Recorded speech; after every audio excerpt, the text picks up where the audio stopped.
வணக்கம். 9/1/2026 வெள்ளிக்கிழமை. இன்றைய ரிஷப ராசி பலன். ரிஷப ராசியில் பிறந்தவர்களுக்கு சர்வத்திலும் வெற்றியும் மனமகிழ்ச்சியும் சாந்தத்தையும் சந்தோஷத்தையும் கொடுக்கக்கூடிய நாள். சர்வ சிக்கல்களும் தீர்வாகும். மனதுக்கு இனிய சம்பவம் நடைபெறும். நினைத்து நிறைவேறும் எண்ணங்கள் ஈடேறும். நினைத்த காரியம் அனைத்திலும் கைகூடி வரும். மனம் சாந்தமும் சந்தோஷமும் அடையக்கூடிய நாளாக இன்றைய நாள். சிறிய சிறிய தடைகள் அனைத்தும் விலகி மனமும் உள்ளமும் புத்துணர்ச்சியும் மன தைரியமும் தெம்பும் வரக்கூடிய நாள். ரிஷபராசியில் வரக்கூடிய கிருத்திகை நட்சத்திரம் சர்வ காரியத்திலும் வெற்றியும் மனமகிழ்ச்சியும் கொடுக்கும். ஹஸ்தம் நினைத்து நிறைவேறும் எண்ணங்கள் ஈடேறும். புதிய முயற்சிகள் கை கொடுக்கும். அதே நேரம் சற்று பொறுமையோடு இருக்க வேண்டிய நாள். மிருக சீரிசம் அனைத்து வகையிலும் நன்மைகள் வந்து சேரக்கூடிய நாள்.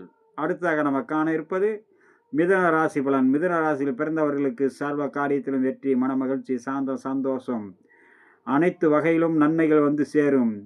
சிறு சிறு தடைகள் இருக்கும். செய்யும் வேலையில் கவனம் அவசியம் தேவை. சிறிய தவறு பெரிய அளவுக்கான மன சங்கட்டத்தை கொடுக்கும். இன்றைய மிதுன ராசி நண்பர்கள் அனைத்து விதத்திலும் பாதுகாப்பும் கவனத்தோடும் செயல்பட வேண்டிய நாள்.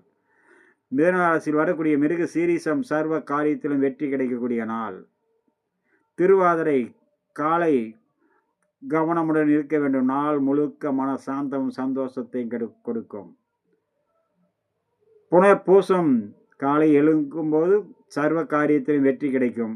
பிறகு அனைத்து விதத்திலும் கவனத்தோடு செயல்பட வேண்டும். ஒவ்வொரு பணியிலும் கவனம் அவசியம் தேவைப்படக்கூடிய நாள். அடுத்ததாக நம்ம காண இருப்பது கடக ராசி பலன். கடகராசியில் பிறந்தவர்களுக்கு சர்வத்திலும் வெற்றியும் மனமகிழ்ச்சியும் சாந்தத்தையும் கொடுக்கக்கூடிய நாள். நேற்றைய தடைகள் இன்றைய நாளில் சிறிது விலகும். அதே நேரம் உற்றார் உறவினர் நண்பர்கள் அனைவரிடத்திலும் பக்குவத்தோடு கவனத்தோடு பழக வேண்டும்.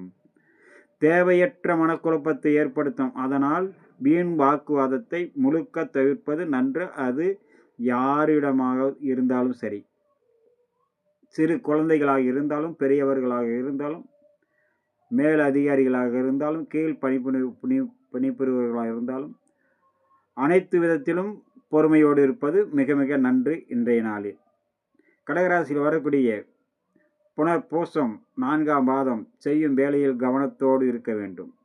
பூசம் காலை நேரத்தில் சற்று கடினமாக இருக்கும். 8 மணிக்கு பிறகு சர்வ காரியம் ஜெயமாகும். நினைத்த நிறைவேறும் எண்ணங்கள் ஈடேறும். ஆயில்யம் அனைத்து விதத்திலும் கவனத்தோடு பழக வேண்டிய நாள். அடுத்ததாக நம்ம காண இருப்பது